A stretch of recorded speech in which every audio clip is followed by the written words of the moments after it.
They were 10 guns, more than 10 guns, saying lie down. I don't know how to. I'm 10 stop. I'm missing words. Mother Fanana. I was shaking. I covered my eyes because the irony of it is if you Amado na anime moto driver ma park go. Eburu mu puta you no na no camp. Kidnappers camp, ebute mu na camp. Egwe na camp nda adiro na military cantonment. Ana ma yo biko, can you please tie my eyes? Acho mu ko onye mbo fom mo kan fo onye maka hapo igbabum. Ekechiro m anya. Asi mmepe anya na camp mmepe. After more than 100 boys ekwu egbe. Ihe ni na bụ ndị Igbo. Na abụrụ ndị Awụsa Fulani. Asị kwem na Fulani a na-eme ihe n'ala Igbo. Ndị kidnap bụ ndị Igbo. Ha niile na-asụ Imo steeti. Ọ bụ na ịbụ onye Igbo ebe ọbụla ị nọ nsogbu dị. Onye ọbụla bụ onye ụmụaka gwa onwe gị eziokwu. Ụmụaka bụ ghost town.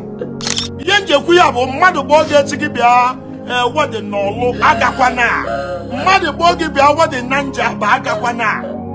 Ebe ọbụla mmadụ bụ oge bịa occasion ma burial ma bridal shower ma traditional marriage. Chukwu ese. Igbo ndị ọma na-ege m ntị ekene m unu. Biko ihe a bụ akụkọ chọrọ ịdọ unu na ntị. Biko ka anyị ga-enu vidio ka anyị ga-enu ihe Okwuluora ndị Igbo kwuru gbasara ndị kidnapper nakwa n'otu esi wee buru ya nakwa n'otu esi wee tọrapịa. Ihe nke a karịgokwa ọkwọ n'Imo steeti ka ọ kazi nkụ. Biko ị na-anakwa Imo steeti na Disemba ebe ọbụla ị na-agakwa n'Imo steeti ọ kachasị n'ala Igbo niile gbadokwa anya ọfụma maka na obodo abụọzụkwa ala Igbo adọzụkwa ka na-aga ya aga kịta. Biko ka anyị ga-enu ntị Okwuluora ndị Igbo ka esi wee tọrọ ya nakwa ka esi wee tọrapịa o juru ya anya. Biko ka anyị ga-enu ntị afọ mbụ Maazị Chukwugbo. Biko tọkwanụ nwanne unu aka na ntị. Biko tụsa na ozi a ka olu onye ọbụla aka. Biko esi m ebe a na-akpọ ụmụaka n'Imo steeti wee bata na Njaba local government area. Biko take a time and share this video maka ife o ji eme onye ihe mee ọkọ bụ ka ọ rapụ ime onye ọzọ. Adịm tensed so m eji ya nwayọ. Ị na-anya ebu m ihe a n'aka. Agwa m unu na enwe m sleeping problem. Ebu m ife a n'aka day before yesterday. Agbasịa m ọgwụ ụla. So ngwa ndị be m dat na ị ga-eji Imo steeti. O nwekwa mbọ ya na-akpọ Chinechere ma ama m onye ọ. Line o ji eme dialysis adịgo deti. And ọ bụ na line a adị deti, ọ na-ebinye mmadụ infection. Afụgo m daga ifụkwu ya. Mweta phone number ya n'ịntanetị kpọọ ya mkpọọ ya ọ dị aga maka na ọ na village ka ọ nọ. Mfụkwa the guy, o nwe one guy bi n'Enugu a na-akpọ Franklin Awuzie onye Imo steeti. Ọ ya nwa na-epost maka na Chinechere m. That boy atagbugo onwe ya n'afọ. The only child ka ọ gbara na mpi ya nwụrụ last year. Mkpọ ha na phone yesterday nweta ha. Day before yesterday wee gwa ndị be m na anyị ga-eje n'ọkụ 7 o'clock ha mete m n'ụlọ ka ejebe Imo steeti. Ọ na-akụ 7 akpọte m n'ụlọ. Ụlọ m alahụbeghị for more than 6 months. Na-atụ m. Nsị ha na ya ma njezikwa ọ na-akụkwa na anyị nwa be mbịa kọọlụ m aka n'ụzọ. Si m na ọkwa nsị na anyị na-eji Imo steeti. Nsị ha na ya ma njezi. Anụkata ọ na-akụ 11 ntete. Si ha na anyị ga-eji Imo steeti. Wee jebe Imo steeti. Franklin wee na-amara anyị atụ. Mana ka m gwa gị nke bụ eziokwu. Anụgo m maka ụmụaka so much. A sị na ụmụaka bụ na a na-agba egbe dị ya na a na-ekidnapụ mmadụ na ha ada na village. Na onye ọbụla nọ dị ya na-agba egbe but Chinechere ma ọnọdụ that boy ajọka. Abụ m mmadụ na-achụ aja. Arute na ụmụaka. That was around 3-4. As God may have it, one man bere akwa gbapụta si anaghị nwa na ọya nwa bụ younger brother mpa Chinechere m na Franklin kpọrọ ya na phone. Nse ekele dị Chineke agbara ebe a. Ụda akwa mbe yesterday bebe m ya before. Unu mana ana m adị emotional na na-eme fundraising. Nke onye anya mmiri ekwe m onwe bụ na anya mmiri na-apụta gị n'anya mana ọ dị apụta ọ na-afụ gị ụfụ. Mkpeche ebere. I hugged the grandmother. I hugged all of them. I entered my vehicle. Immediately we left the compound and we took the right to find our way to the road. We saw more than 10 men on gun. And when I say na Okwuluora na-emebi afa ndị Imo state that I'm trying to bring up a propaganda. They were 10 guns, more than 10 guns, saying lie down. I don't know how to. I'm 10 stop. I'm missing words. Mother Fanana. I was shaking. I covered my eyes because the irony of it is if onye mo onye Igbo. Amado mi iru na ana n'ime moto, driver ma park go. Mmadu iru na ana eti blood of Jesus. Blood of Jesus. Onye nke ọzọ sị m shut up. Nsi blood of Jesus. Eburu m ozugbo. Somebody bịa n'ime moto ebe m nọ dọrọ m aka n'ukwu. Dọtuo m n'ime moto. Mkpuchi anya m na-adọrọ m na-eti blood of Jesus. Eti m n'ọkada. Mwere iru m kpudo n'iru onye nke nọ m n'ọkada. Onwe onye nke bụ egbe na-abụ. Onye abụ egbe na-abụ lekwasị n'azụ ọkada m. Eburu m n'ọkada na-eti blood of Jesus. Na-asị ha na o nwere ihe mme na m abịakwa ori aka ka m bịara inye na abịabeghị m ebe a bifo ha biko ha egbuna m egbu eburu m na moto. Ihe a m na-ekwu tata kedeti taa tata bụ 31st July 2025. Jehova kusu niile nke ndị agha onye zọọ m ndụ na 30th of July 2025. Ọ bụ na etinye ma ewepụ ewepụ ka m rapụ ịfụ the 1st of August. Achọọ m ịfụ the 1st of August ma ọ bụ na etinye ma ewepụ ewepụ. Brothers and sisters, eburu m na ọkada ide phone na moto, my driver MC Charlie na Obinna my friend. Eburu m bute ihe unu na anụ kampụ kidnappers camp, ebute m na kampụ. Egwe dị na kampụ ndị a adịrọ na military cantonment. Egwe dị na kampụ ndị a adịrọ na military cantonment. Ana m ayọ ha biko, can you please tie my eyes? Achọọ m ka onye m bụ fụ m ma ọ ka m fụ onye m maka hapụ ịgbagbu m. The truth is that I don't want to die. And ihe na-eme eji agbagbu mmadụ bụ akpụta gị ifu onye ịma ọ gbagbuo gị.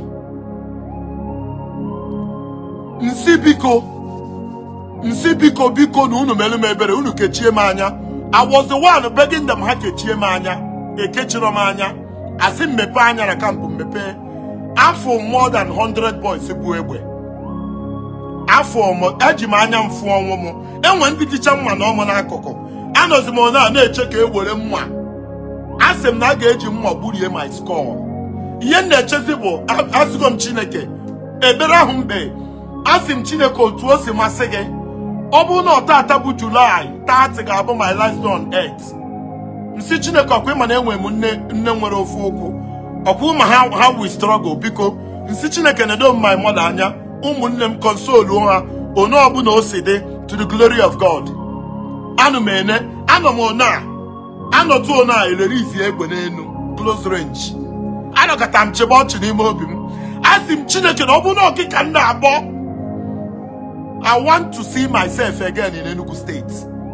Asị m Chineke na ọ bụ na ọgịnwa ka m na-akpọ. Enwe ndị si m gosi egbere m fonu m niile kponye ha. Do you know na ewere nke moto m? Onye ọbụla mana ihe nna anya bụ Toyota Tacoma. Asị m ha biko, can you take my Toyota Tacoma? Moto m nwere security.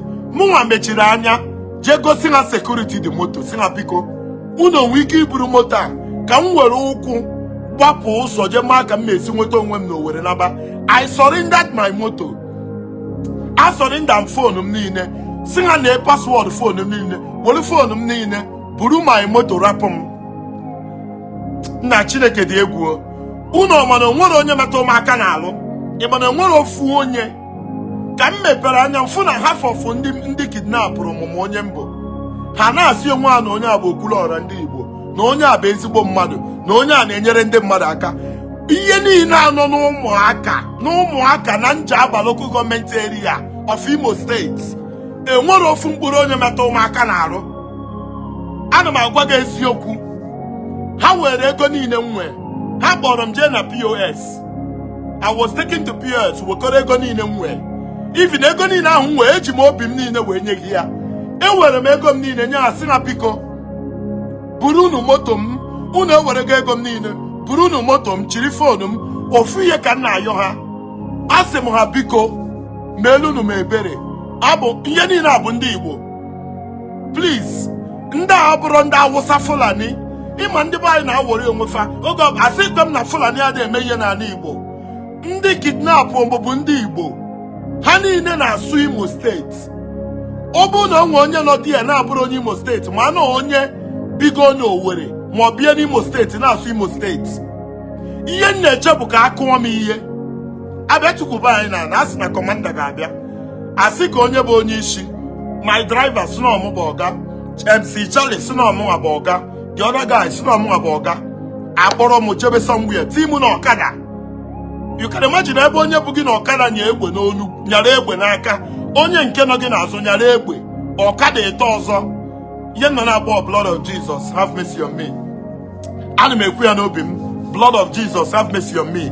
Blood of Jesus, have mercy on me. Blood of Jesus. Nsi Chineke na obu na onwe chi ozo mma. Ya zana m. Obu na ibo onye Igbo ebe obu na ino nsogbu dị. Egbe m fọrọ yesterday. Ndị bụ egbe abụ ụmụ okorobịa. Some of them atọ m ha atọ. Egbe a ndị a ji n'aka ka a ga-esi nata ya. Ebe bụ nwa bụ Okwuluora ji pụta alive. Onye ọzọ ji ọpụtakwa na alive. Ndị a na-agwa gị nwecha akampụ. Onye ọbụla bụ onye ụmụaka gwa onwe gị eziokwu. Ụmụaka bụ ghost town. Ndị niile bi na ụmụaka agbafusigo. There is no way you can say. Ndị nọ n'ụmụaka bụ few people na-eme POS. And they have no deal. Whatever happens, they take. Anọ m dị na-ebe ebere. Eburu mbupu.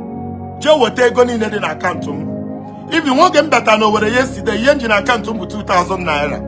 Ọ bụrụ na onye chọrọ inyelu mmadụ aka kịta, ọ bụrụ na ị na-achọ to help me before, ọ kịta ka ị ga-help him because echeki BP m na BP m dị very high. Ewere ego m niile. The truth bụ na ndị a bụ kidnappers. Ka anyị gwa onwe anyị eziokwu. Adị m asọ mmadụ anya. Chineke sigodi na ọnya ya bụ my final day, so be it. One thing must kill a man. Ndị a kidnap ụmụnya bụ ndị Igbo. You need to know this. Ndị Awụsa na-akpa mbara n'Igbo, mana ndị mere nke a bụ ndị Igbo. Ndị kidnapụrụ mụ bụ ndị Igbo. Ha niile na-asụ Imo State, and ama m na ha na-watch video. After ka ewere ego ma apụta m before commander. Commander bụ a very young man. Onye bụ commander ha mara mma. These boys na-agwa gị adịrọ ka ndị ara. These boys are fresh. These boys are looking good. The issue now is ndị ụmụaka, ndị Njaba, ndị Olu, ndị Imo State, ndị Igbo. How do we recover these guns? Egbe dị ebe ahụ dị too much. Arụsị dị ebe ahụ dị too much. Ọgwụ agwọrọ agwọ dị ebe ahụ dị too much. Agwọrọ ịnọrọ ebe ahụ na-anụ isi ọgwụ. Ite ọnụọ ife ọgwụ agwọrọ agwọ. Ife a bụ ụmụ Igbo. Ife a bụ ụmụnne na-egbu nwanne ha. Nke a bụrụ Awụsa Fulani. Afụrụ m ọnwụ m n'anya. Ị ma na kọmanda nyere ọda. The commander nyere ọda si buru moto Okwuluora binye ya. Kọmanda si kọmanda jụrụ m na ọ sụ ya n'Imo steeti. Ama asị ọ sị m na onye maka ụmụaka. Nsị ya n'osa enwere ike iche gị atọ m kọmanda ahụ atọ. Mana ihe nwoke bụ n'ukwu. Egbe gbaa m okirikiri ru 100. Ka a ga-esi recover. I don't know how to exaggerate. No matter how trained it in a military or whatever, ịbanye ụmụaka inwe problem. Ihe njekwu ya bụ mmadụ bụ oge echi gị bịa wede n'ọlụ agakwana. Mmadụ bụ oge bịa wede na Njaba agakwana. Ebe ọbụla mmadụ bụ oge bịa occasion ma burial ma bridal shower ma traditional marriage. Chukwu ese. Ama m na nsogbu dị n'ụmụaka. Mana achụ ma eji m onwe m chụwa aja. Ka chi na-echere m wee dị ndụ. Onye maka ndị wee jee ụmụaka. Kọmanda onye nke ọzọ buru akpa m paspọtụ m dị de. Ma international paspọtụ dị de. Osi buru ya bunye m mụ mene akpa m ele na akpa m. Ọ bụrụ na paspọtụ m etozuru ezu. Egboro foonu m. Kọmanda si gboro foonu m kponye m ekponye m foonu m. Osisi were si bunye m moto m. Eje reverse ya moto m binye m. Kọmanda dinye mmadụ na-abụ ha buru ụzọ. Ha buru ụzọ ka m na-eso ha n'azụ. Na-enwe tim ọzọ nọ n'iru. Na ọ bụrụ na tim ahụ fụ m na a ga-open fire. Agbagbuchago m yesterday. Kọmanda nyere ọda. Men ya na-abụ were machine dupu m na express. Na tim ahụ nọ n'iru. Na tim ahụ ada anụ ife. Na anụrụ ana sandụ moto m na a ga-open fire. Because ụmụaka bụ ghost town. Enwere onye nọ there. moto ahụ bịa dị strange to them. Chineke wee si n'ọnụ kọmanda dinye mmadụ na-abụ wee soro anyị bukọta anyị bupụta anyị n'express sa anyị gbazie express a direct na anyị kpọkọta express a direct na anyị ga-apụta Owerri. Moto adịghị na fuel mejide m shishi ego niile m nwee gwụrụ agwụ. Akpọrọ m jee na POS a na-atụrụ egwu na-analụ m transfer. Ife a na-agwa gị bụ biznes na ụmụaka. POS nọdụ ya bụ POS bụ ejide mmadụ.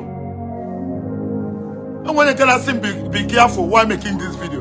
Ọnụ nwa bụ na na-adịghị mma. Ọ bụrụ na ihe mee emume kwuru ya ka onye ọzọ mara ihe, ka onye ọzọ were ya mụrụ ihe, Chineke bụ ọmụ ọkụ. Ndị a kidnapụrụ m n'ụmụaka, onwere onye nke metụ ụmụaka.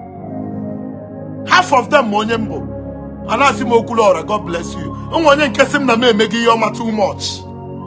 Na ọ bụrụ na ihe ọjọọ mee m n'ụmụaka na ana Igbo ga-abụ Imo steeti ọnụ. Edupụta m na main road. Anyị nyara moto mana ejikịta ya pụta Owerri. Nsekpuru ala chinyere Chineke aka elu. Si ya na enide nupụrụ ya isi ya nwa bụ Chineke. Mkpọ ya ọzọ ya zana m oku. Funny enough, anọ na-ekidnapụ m mmadụ afọ na main road. Enwe ndị nọ na shọpụ ha na-evidio ihe na-eme. Igbu mmadụ na ikidnapụ mmadụ na ụmụaka ọzi normal thing. Igbu mmadụ na Njaba local government area of Imo steeti dịzika ọ dị ka normal thing. Ọ dị ka ebe a n'Enugu na ime mmadụ attack ndị mmadụ ga-agbapụta ka ihe ome. Mana anọ n'Imo steeti na ụmụaka mmadụ ma afọ na ana buru m tii na ọkada. Onye ọbụla nọ na-evidio, onye ọbụla na ọkụ nwere ife mee. Mma na agwọ nọ n'akịrịka. Ọ bụrụ na ife mee emume aka ọrụ gị ya, ọ kwasị na onye mere mmadụ ka eji amụrụ ife. Ọ bụrụ na m abịa aka ọrụ gị ihe mee na ụmụaka na Njaba local government area of Imo steeti echiche. Onwe ndị nọ n'ịntanetị asị m gosi na evidence na ekidnapụ m na ụmụaka. Ana m egosi gị evidence ma ewetanu foonu vidio be ndị kidnapụ mụ. Ka anyị si wee rute ebe anyị nọ tata. Ụmụaka Imo steeti. Daalụ maka ị na-esonyere m. Biko onye nụ na-akọrọ ibi ahụ ịntanetị bụzi ebe a na-agbasa ozi. Onye nụ na-akọrọ ibi ahụ ekene m unu. Daalụ.